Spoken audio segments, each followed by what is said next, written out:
पिछली वीडियो में हमने कबीरदास जी को उनके पद हैं जो पद संख्या 165 तक देख लिया था, जो कि यूजीसी नेट के सिलेबस में है। अब उसी कड़ी का हम जो आगे पद पढ़ेंगे और व्याख्या करेंगे, पद संख्या 166। तो पहले पद को हम पढ़ें, पद संख्या 166 को। तेरा जन एक आध है कोई, काम क्रोध और लोभ विवर्जित, हरिपद चीने सोई।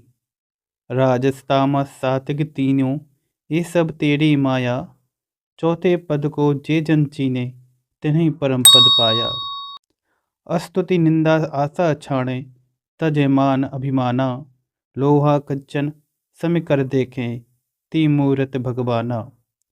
चिंतै तो माधो चिंतामणि, हरिपद रमे उदासा। तृष्णा और अभिमान रहित है, कह कबीर सुदासा। तो इस पद में जो कबीरदास जी का है, ये कैसा है? गूढ़ और आध्यात्मिक गहराई वाला पद है। ज़्यादातर सभी पद उनके ऐसे ही हैं। तो इस पद में कबीरदास जी क्या बता रहे हैं कि सच्चे साधु या सच्चे भक्त, ठीक है, उनके लक्षणों का बता रहे हैं कि किस प्रकार के लक्षण उनके होने चाहिए। कि ईश्वर को प्राप्त करने वाला जो सच्चा सेवक होता है वो कैसा होता है। ठीक है, तो हम इसकी व्याख्या देखें। तेरा जन एक आध है कोई, काम क्रोध और लोभ विवर्जित, हरिपद चीने सोई। तो कबीरदास जी बता रहे हैं कि हे प्रभु, ठीक है, कि इस संसार में आपका सच्चा भक्त कौन है? कोई एक आध ही व्यक्ति है जो कि आपका सच्चा भक्त है। यानी कि जो सच्चे भक्त हैं वो कैसे हैं? दुर्लभ हैं। सच्चे भक्त मिलना दुर्लभ है। एक आध का मतलब यहाँ पर क्या है कि बहुत कम संख्या उनकी दुर्लभ हैं। आगे है काम क्रोध और लोभ विवर्जित, हरिपद चीने सोई। बता रहे हैं कि सच्चा भक्त वही है जो कैसा हो? काम काम यानी कि काम वासना, क्रोध और लोभ, इन सब विकारों से वो कैसा हो? विवर्जित हो, इनसे मुक्त हो, इनको पूरी तरीके से उसने छोड़ दिया हो, इनसे मुक्त हो। किससे? काम क्रोध और लोभ से। अरु का यहाँ मतलब है और, ठीक है, इनसे मुक्त हो। हरिपद चीने सोई। तो जो व्यक्ति क्या करता है, इन चीज़ों की बुराइयों को, कौन सी? काम क्रोध और लोभ, इन बुराइयों को दूर कर देता है। वही बाद में क्या कर पाता है? हरिपद को, भगवान के चरणों को चीन पाता है, पहचान पाता है। चीने यानी कि पहचान, यानी ईश्वर की पहचान कर पाता है, सत्य की पहचान कर पाता है। यानी कि ईश्वर के वास्तविक स्वरूप को, सत्य को वह पहचान पाता है। यहाँ पर हम सत्य क्यों ले रहे हैं? ईश्वर, क्योंकि जो कबीर का पद है ये, वो निर्गुण ईश्वर को दिखा रहा है। और ज़्यादातर वो कबीर के सभी पदों को हम पढ़ेंगे तो उसमें निर्गुण ही प्रधान है। आगे देखें, राजस तामस सात्विक तीनों, ये सब तेरी माया। चौथे पद को जे जन चीने, तिन्हें परम पद पावा। राजस तामस सात्विक, प्रकृति के ये तीन गुण होते हैं। राजस यानी कि राशि प्रवृत्ति होती है जो रजोगुण, ठीक है, और तामस यानी कि तमोगुण, तामसी प्रवृत्ति, और सात्विक, सात्विक यानी कि सतोगुण, ठीक है। तो तीनों गुण होते हैं। ये सब क्या हैं? आपकी ही माया है, प्रभु की माया है। और लोग क्या है? इसी माया में, प्रभु के द्वारा ये माया बनाई गई है, इसी में क्या फंसे हुए हैं।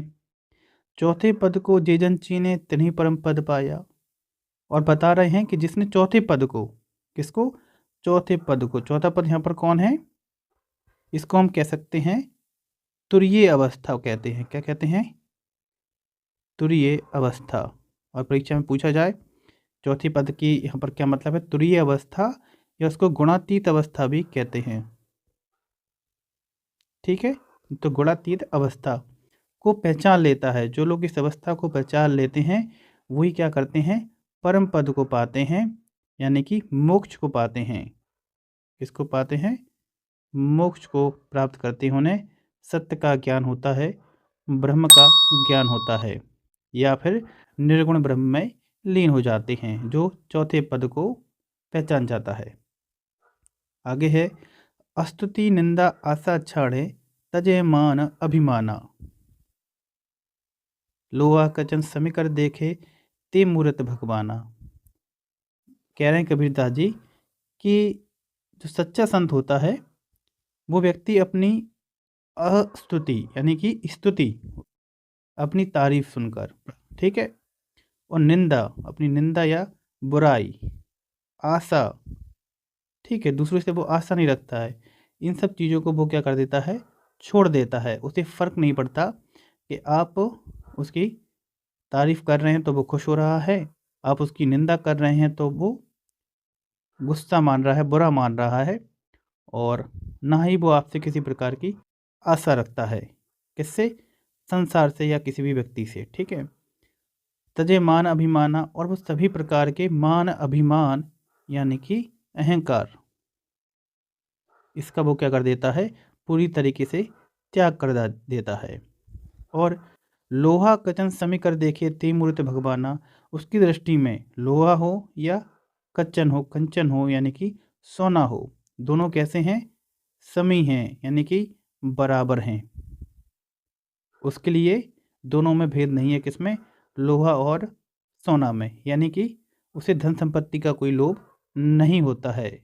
तो ऐसा समदर्शी व्यक्ति, कैसी प्रवृत्ति का होता है व्यक्ति, समदर्शी व्यक्ति, ठीक है। वो कैसा है, ते मूर्त भगवाना, वो साक्षात भगवान की मूर्ति स्वरूप है, यानी कि भगवान के स्वरूप में ही है। चिंते तो माधो चिंतामणि हरिपद रमे उदासा। आगे बता रहे हैं वो कि सच्चा भक्त केवल कैसा है, सच्चा भक्त कैसा है, उस चिंतामणि रूपी, कैसा, चिंतामणि रूपी, ठीक है, माधव, यानी कि माधव का मतलब यहाँ पर है माधव, ठीक है, माधव, चिंतामणि रूपी माधव यानी कि परमात्मा का चिंतन करता है। हरिपद रमे उदासा, तो सच्चा भक्त क्या करता है, चिंतामणि रूपी माधव का यानी कि परमात्मा का चिंतन करता है, और हरिपद रमे उदासा, सदैव हरिपद यानी ईश्वर के चरणों में, ठीक है, हरिपद यानी कि ईश्वर के चरणों में रमा रहता है, हमेशा उन्हीं के चरणों में रमा रहता है। कैसा, उदासा, उदासा का यहाँ अर्थ है विरक्त होकर, ठीक है, विरक्त होकर भगवान के चरणों में रमा रहता है। तृष्णा और अभिमान रहते हैं कहे कबीर सुदासा, और उस व्यक्ति में, किसमें, ईश्वर के सच्चे भक्त में क्या होता है, तृष्णा नहीं होती है। तृष्णा यानी कि तृष्णा,